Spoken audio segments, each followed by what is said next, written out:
Untuk mengetahui update perkembangan pencarian dan evakuasi longsor di Banjarnegara, Jawa Tengah, pemirsa sudah terhubung bersama kami, Komandan Satgas Penanganan Bencana Longsor Situkung Banjarnegara, Letkol Teguh Prasetyanto. Letkol Teguh, selamat sore. Selamat sore, Mbak. Baik, Letkol Teguh, seperti apa perkembangan proses pencarian warga yang masih hilang sampai dengan sore hari ini? Baik, terima kasih Mbak. Jadi kami akan menginformasikan perkembangan situasi pasca bencana di hari yang ketiga ini. Jadi kami tadi pagi melaksanakan apel gabungan dengan seluruh tim terkait, mulai TNI Polri, dari Basarnas, BNPB, dari relawan. Kemudian kami membagi 3 sektor untuk pencarian. Ya, sektor A, sektor B, dan sektor C. Sebelumnya dilaksanakan asesmen dulu oleh tim dari geologi BNPB. Cuma tadi dari asesmennya pada saat tim ke lokasi masih terjadi adanya pergerakan tanah. Jadi akhirnya kami tadi untuk sementara kami kegiatan pencarian kami lakukan dengan cara manual, yaitu menggunakan metode alat Alcon dan K9. Kemudian rencana untuk kegiatan besok kita akan menggunakan alat berat. Alat berat kita rencanakan untuk masuk ke lokasi, karena dengan melihat kondisi yang ada, satu-satunya cara yang paling efektif adalah menggunakan alat berat. Terima kasih, Mbak. Kalau terkait dengan update korban, Letkol Teguh, berapa persisnya korban yang masih hilang? Apakah betul 26 orang atau ada update terkini?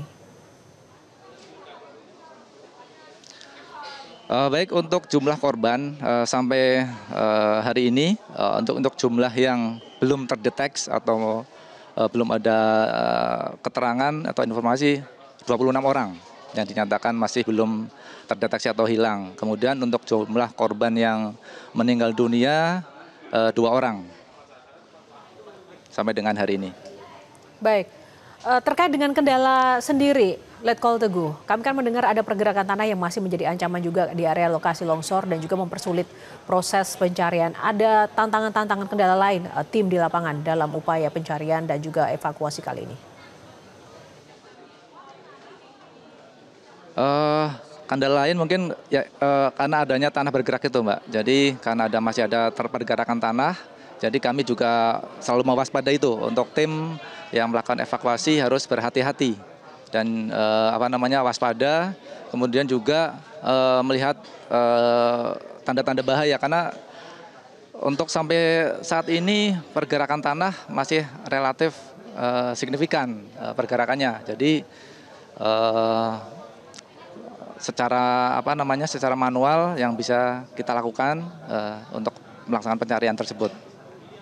Baik, karena tadi Letkol Teguh menyampaikan bahwa kondisi tanah juga belum stabil dan harus dilakukan secara manual. Skenario backup apa lagi, Kolonel Teguh, yang dipersiapkan untuk kemudian bisa memaksimalkan proses pencarian atau evakuasi yang dilakukan?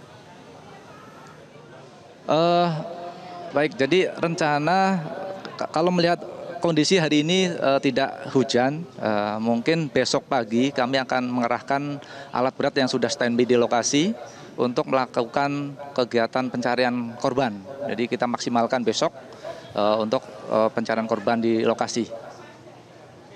Nah, terkait dengan area pencarian sendiri, apakah sudah difokuskan di titik-titik tertentu atau seperti apa terkait dengan pemetaan untuk fokus atau prioritas dari pencarian korban sendiri? Jadi pencarian sudah kita bagi 3 titik, Mbak, di titik A, B, dan C. Masing-masing memang di situ ada area informasi ada korban. Jadi akan kami bagi 3 sektor tersebut. Tapi memang kalau nanti dari ketiga tersebut masih rawan, kami mungkin dari sektor paling bawah. Jadi dari paling bawah yang sektor yang mungkin di situ lebih luas dan kemudian untuk menggunakan alat beratnya lebih maksimal.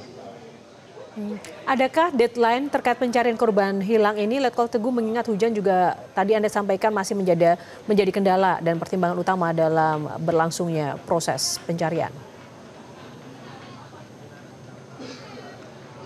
Untuk deadline kami dari tanggap darurat bencana kita 14 hari. Jadi setelah 14 hari ya mudah-mudahan besok sudah mulai bisa ditemukan korban-korbannya. Ya. Sehingga bisa maksimal. Ya, Letkol Teguh, kami juga melihat banyak sekali warga ataupun mungkin pihak keluarga, bahkan juga tim evakuasi yang berada di lokasi. Apakah ini tidak berbahaya? Kalau dari video yang kami terima kan banyak dari mereka yang berada di lokasi bencana, mengingat bahwa tanah bergerak dan juga kondisi cuaca yang belum maksimal seperti itu. Bagaimana memastikan keamanan tim SAR dan juga pihak keluarga ataupun warga yang berada di lokasi kejadian? Baik, terima kasih. Jadi pagi hari tadi memang ada sebagian warga yang masih ke lokasi karena ada yang mengambil hewan-hewan ternak, ada yang mengambil peralatan rumah tangga yang masih bisa diselamatkan, tapi terbatas untuk seperti itu. Tapi mulai tadi siang sudah kami himbau untuk untuk tidak menuju ke lokasi karena dinilai kerawanan tersebut. Kemudian untuk para relawan, besok akan kami atur lagi. Jadi yang tidak terlibat langsung kami untuk di bawah saja. Kemudian yang di lokasi hanya untuk yang operator alat berat. Kemudian yang relawan-relawan yang langsung dengan evakuasi. Jadi nanti kalau ada korban yang ditemukan langsung tim evakuasi atau relawan yang langsung mengambil ke lokasi tersebut. Jadi biar tidak ada penumpukan di lokasi bencana. Ya, Letkol Teguh, apakah sebelumnya sering atau pernah terjadi kondisi-kondisi peristiwa serupa di lokasi titik yang sama peristiwa ini terjadi? Bila memang pernah, apakah tidak ada antisipasi sebelumnya dari otoritas terkait?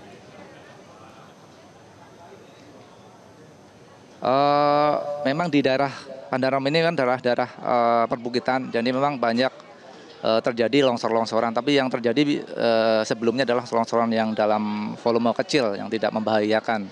Dan memang untuk yang terjadi di hari Minggu kemarin, sebelumnya di 2 hari sebelumnya sudah diantisipasi untuk warga supaya melakukan pengungsian karena ternyata di asesmen sudah banyak rekah-rekahan yang membahayakan. Itu makanya alhamdulillah dengan jumlah 937 warga di sana, sebagian sudah bisa mengungsi dan yang belum ketemu 26 orang ini. Baik, terima kasih Letkol Teguh Prasetyanto untuk informasi update terkini bersama Metro hari ini. Salam sehat selalu. Jelajahi cara baru mendapatkan informasi. Download Metro TV Extend sekarang.